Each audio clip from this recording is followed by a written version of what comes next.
ஓம் சாய்ராம், ஜெய் சாய்ராம். எல்லாரும் நல்லா இருக்கணும், எல்லாருக்கும் நல்லதே நடக்கணும். என் அன்பு பிள்ளை, உன் வீட்டிலையும் உனக்கான நல்ல விஷயத்தை தான் நாளைக்கு இந்த சாயப்பா உனக்கு நடத்தி கொடுக்க போகிறேன். அதை பற்றிய நல்ல செய்தியை சொல்லி உன்னை நிம்மதியாக வாழ வைப்பதற்காகவே இப்போது இந்த இரவு நெருங்கும் வேளையில் இந்த சாயப்பா உன்னை நோக்கி வந்திருக்கேன். எப்போதும் உன் வாழ்க்கையை நீ மகிழ்ச்சியாக வாழணும், நிம்மதியாக வாழணும்னு நான் சொல்லிக்கிட்டே இருக்கிறேன் அல்லவா?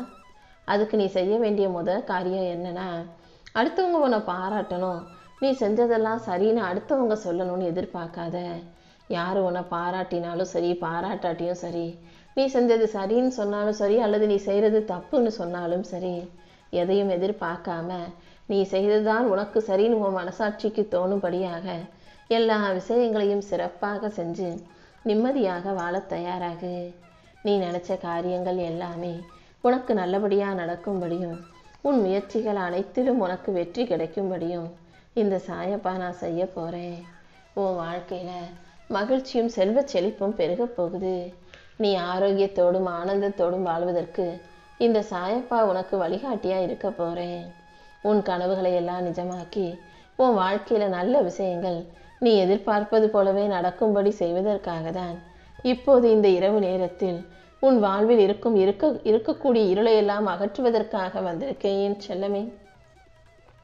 அடுத்தவங்க சொல்றதையெல்லாம் அப்படியே நம்புனினா உன் அறிவை நீ வளர்த்துக்க முடியாது. யார் என்ன சொன்னாலும் ஏன் சொல்றாங்க, எதுக்கு சொல்றாங்க, என்ன நோக்கத்தோட சொல்றாங்கன்னு யோசிச்சா மட்டும்தான் உன்னுடைய அறிவு நல்லபடியாக வளரும். நீ புத்திசாலித்தனமா நல்ல முடிவை எடுக்க முடியும். உண்மையை பேசக்கூடிய நீ ஒரே மாதிரி பேசி பழகு. மானங்கெட்ட மற்றவங்க மாற்றி மாற்றி பேசினாலும் அவர்களுக்கு மானம் போனாலும் கவலை இல்லாததால் அவங்க என்ன வேணா சொல்லலாம், என்ன வேணா செய்யலாம். ஆனால் மானத்தையும் ஒழுக்கத்தையும் நேர்மையையும் உண்மையாக கடைப்பிடிக்கும் நீ எப்போதுமே கொடுத்த வாக்கை காப்பாற்றும் பிள்ளையாக இரு. நோய் வர்றது ஒரு மனுஷனுக்கு தலைவிதினா மருந்தை கொடுத்தவனே அந்த நோய் குணமாகுவதும் அவன் தலைவிதி தானே. அப்படிதான் உன் தலைவிதிப்படி உனக்கு ஒரு கஷ்டம் வருதுன்னா அந்த தலைவிதிப்படியே அதை நானும் உனக்கு சரி செஞ்சு கொடுப்பேன் என்பதும் உன் தலைவிதி தான் என் செல்லமே. ஒரு விதியோனால நீ பாதிக்கப்பட்ட உன் தலைவிதியால் உனக்கு ஒரு கஷ்டம் வருது, ஒரு பிரச்சனை வந்துருச்சுன்னா உடனே அதுக்காக அழுது புலம்பாமல் அதிலிருந்து எப்படி தப்பிக்கிறது, எப்படி உன்னை பாதுகாத்துக்கிறதுங்கிறான விஷயங்களை தேடி செல்வது தானே அறிவுள்ள புத்திசாலி பிள்ளைக்கு அடையாளமாக இருக்கும். நான் உனக்காக உன் வாழ்க்கையில் நிறைய எழுதி வச்சிருக்கேன். உனக்கு தலைவிதியும் இருக்கு, உனக்கு பல விதிக்கான தளர்வுகளும் இருக்கு.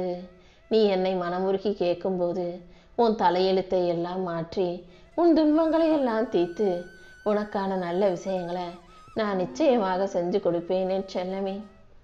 நீ அடிக்கடி என்கிட்ட கேட்குற ஒரு விஷயத்தை பற்றி நான் உனக்கு தெளிவுபடுத்தணும்னு நினைக்கிறேன்.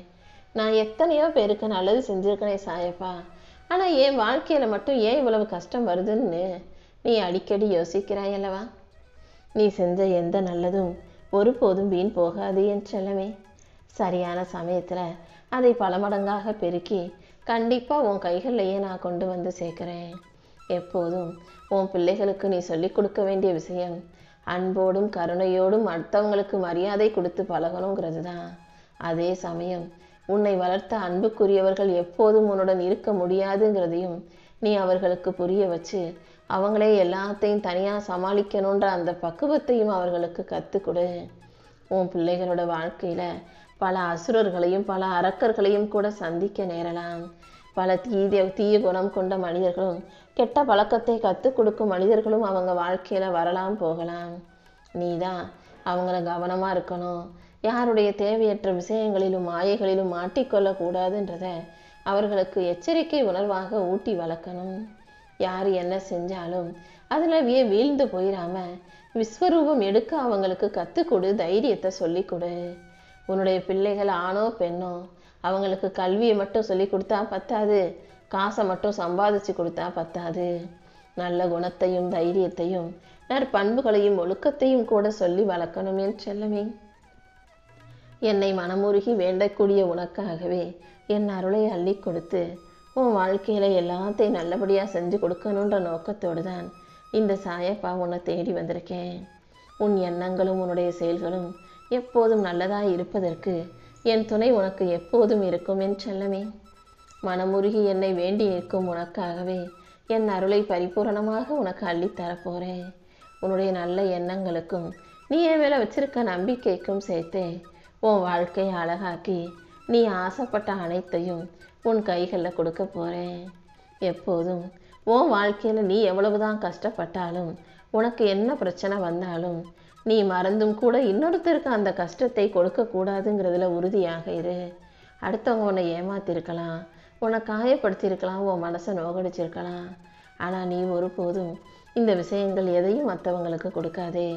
முடிஞ்சால் நல்லதை கொடு, முடியாத பட்சத்தில் அமைதியாகவே இருந்து விடு என் செல்லமே.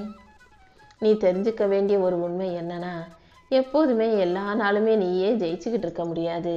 அதுக்காக நீ எப்போதும் தோத்துக்கிட்டே இருப்பனும் நான் சொல்ல மாட்டேன். பல பேருடைய துரோகங்களால் வீழ்ந்து அத்தனை கஷ்டங்களையும் தாண்டி கண்டிப்பாக உன் வாழ்க்கையில் நீ மறுபடியும் எழுந்து வெற்றியை பெறத்தான் போகிற. அதனால் தைரியமாக இரு, வெற்றியை பெற தயாராக இரு. இந்த சாயப்பா உனக்கு துணையாக இருக்கும்போது நீ எதுக்காகவும் கவலைப்பட வேணாம். மற்றவங்க உனக்கு ஆறுதல் சொல்கிறேங்கிற பேரில் உன் வீட்டில் என்ன நடக்குது, வாழ்க்கையில் என்ன நடக்குது, நீ என்ன யோசிக்கிறன்ற உன்னுடைய ரகசியங்களை தான் தெரிஞ்சுக்க வருவாங்களே தவிர உண்மையாகவே உனக்கு ஆறுதல் சொல்லணுன்ற நல்ல எண்ணத்தோடு வருபவர்கள் இங்கே யாருமே இல்லை என் செல்லமே.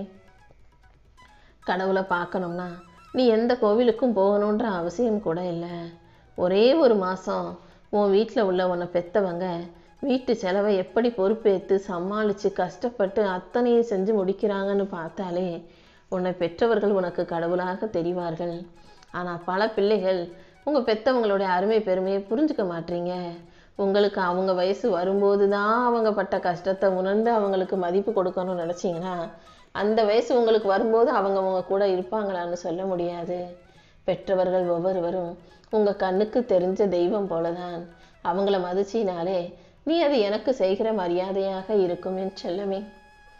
இந்த நிகழ்காலத்தை நீ சரியாக பயன்படுத்தி கொள்ளும்போது, இந்த நிகழ்காலத்தில் ஒவ்வொரு நாளும் ஒவ்வொரு விஷயத்தையும் நீ சரியாக செய்யும்போது அதுவே உன்னுடைய எதிர்காலத்தை அழகான காலமாக மாற்றிடும். மனிதன் செய்யும் தவறுகளிலேயே மிகவும் மோசமானது அடுத்தவங்களுடைய சூழ்நிலை என்னன்னு தெரியாமல் அவங்கள பற்றி தப்பாக பேசுகிறதும் தவறாக விமர்சிப்பதும் தான். ஒருத்தவங்க தப்பு செஞ்சுட்டாங்க நல்லா தெரிஞ்சாலும் கூட நீ யாரையும் குறை சொல்லுவதோ குற்றம் சொல்லுவதோ வேண்டாம் என் செல்லமே. ஏன்னா அவங்க எந்த சூழ்நிலையில் அப்படி செஞ்சாங்கன்றதை யாராலும் சொல்ல முடியாது. யார் தப்பு செஞ்சாலும் தவறு செஞ்சாலும் அதை மறக்கவும் மன்னிக்கவும் தயாராகு. உனக்கு பிடிச்சவங்க, உனக்கு மிகவும் நெருக்கமானவங்க உன்னை பற்றி புரிஞ்சுக்காம பேசும்போது கோபம் வருதோ இல்லையோ உனக்கு நல்லா கண்ணீர் வருது. யார் என்ன சொன்னாலும் கண்ணீர் வடிக்கக்கூடாது என் செல்லமே. தைரியமாரு. உன்னை மீறி உன் கண்ணில் இருந்து கண்ணீர் வரும்போது வாயை கடிச்சிக்கிட்டு பல்ல கடிச்சிக்கிட்டு கண்களை சிமிட்டி சிமிட்டி அந்த கண்ணீரை உன் இமைகளாலேயே தடுத்து நிறுத்தும் வித்தையை நீ கற்றுக்கோ என் செல்லமே.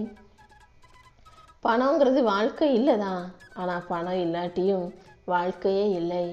இந்த உலகத்தில் ஒரு மனிதன் நிம்மதியாக வாழ்வதற்கு பணமும் தேவைப்படுதுங்கிற உண்மையை புரிஞ்சுக்கிட்டு எல்லாவற்றிற்கும் முக்கியத்துவம் கொடுப்பது போலவே பணத்துக்கும் முக்கியத்துவம் கொடு. சில பேர் பணத்தை ஒரு பெருசாக நினைக்கவே மாட்டாமல் பணத்தை சம்பாதிக்காமல் கஷ்டப்படுறாங்க. ஒரு சிலர் பணத்தை மட்டுமே முக்கியம்னு நினச்சி பணத்தை மட்டுமே பெருசாக நினச்சி அதுக்காகவே வாழ்நாள் முழுவதையும் வீணடிச்சிடுறீங்க. பணமும் முக்கியம், வாழ்க்கையில் சந்தோஷமும் முக்கியம். எல்லாத்துக்கும் ஆசைப்பட்டீங்கன்னா வாழ்க்கைங்கிறது ஒரு முடிவில்லாத விளையாட்டாக மாறிவிடும். வாழ்க்கையை எப்போதும் இன்பமான விளையாட்டாக நினச்சி ஒவ்வொரு நாளும் முடிஞ்ச அளவுக்கு ஒவ்வொரு நிமிஷத்தையும் மகிழ்ச்சியாக வச்சுக்கிட்டு கடந்து வர தயாராகு. அதன் மூலமாக உன் வாழ்க்கை நிச்சயம் அழகாக இருக்கும்.